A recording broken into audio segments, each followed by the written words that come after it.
Good morning. Welcome back to segmentation and price optimization. This week we're going to talk a little bit about cruise lines. So we're almost done. We're going through. We've done a lot of stuff. We're talking about hotels. Now I'm going to talk some interesting, cool little different things. So this week is about cruise lines. Next week is about amusement parks, and then we've got the final. You turn in your final paper and you're done. So we are moving really quick. I feel like I'm doing some sort of a podcast every week. I do a little video. I feel like I should do a commercial. This episode of Segmentation Price Optimization is brought to you by Atlanta Coffee Roasters, where we're celebrating coffee, the wine of the tropics. Just kidding. So this week we have 4 articles. We're going to read A Cruise Ship is Not a Floating Hotel. And that's one of those weird concepts because we do think of cruise ships as a floating hotel. It's a floating everything. It's a resort, it's a hotel, it's an amusement park, it's restaurants, but it's different. So when you're pricing a hotel, every day is going to have check-ins, every day will have check-outs. Some guests will stay for one night, some guests will stay for a week. With a cruise ship, the people that check in are there with you the entire journey of the cruise. Whether it's a 4-day cruise, 14-day cruise, 400-day cruise, whatever it is, you are stuck with them the entire trip. Also, on a hotel, when we're looking at our occupancy and our optimization for the property, we are looking at how many people or how many rooms can we sell. We sell all the rooms, we have 100% occupancy.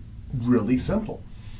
On a cruise ship, it's not as easy. So we have 100 rooms, 1,000 rooms, 10,000 rooms. But while we're selling rooms, we're also selling seats on the lifeboats. Because at the end of the day, we need to make sure that everybody is safe. If there's a problem on a regular hotel, everyone walks out the door. If there's a problem on a cruise ship, everyone has to get in a lifeboat. We need to make sure that there's enough room on the lifeboats. So if you've ever been on a cruise, some cruises will have more kids than others, some will have less. And the ones typically with more children are going to have more people per room. So instead of a cruise that might be a transatlantic or repositioning, they'll have a lot of senior people where there'll only be 2 people per cabin. On the other cruises that take place over holidays might have 4 people per cabin. And at this point it starts being problematic for the revenue manager and the sales team because they need to make sure that while not all of the staterooms sell out, we can't sell more than the number of seats we have on the lifeboats. So that's going to be a big problem. So that's the first article. Second article is efficiency analysis in major cruise lines, impacts of cruise service quality and price on vacationers' cruise experience, and finally market research and revenue optimization for the cruise line industry.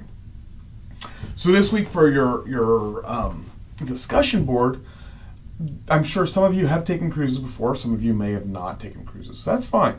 What I want you to do for those who have taken cruises, start to think about why you chose what you chose. What were the important impacts for your choice? Was it service? Was it quality? Was it price? Was it location of your stateroom on the ship? Was it the locations of the ports that you were going to? Whatever it is. For those of you who have never been on a cruise, what I want you to do, and all the directions are listed under discussion board, do some research on what kind of cruises you would be interested in, what amenities they're offering. And I really want you to compare and contrast some different ideas, and really think about what you were learning in this and how that relates back to you. So again, thank you. Thank you for watching these videos. Hopefully you're watching these videos. I have no idea if you are or not. But I will have another one for next week when we're talking about amusement parks. And again, remember this episode was brought to you by Atlanta Coffee Roasting. We're celebrating coffee. It's the wine of the tropics, located both in Miami and Alaska. I did not get paid for this, but if anybody can send this to somebody over at the fine people at Atlanta Coffee Roasting and get me free unlimited coffee, I'd really appreciate it. All right, well, thank you very much, and I'll look forward to seeing you guys next week. Bye-bye.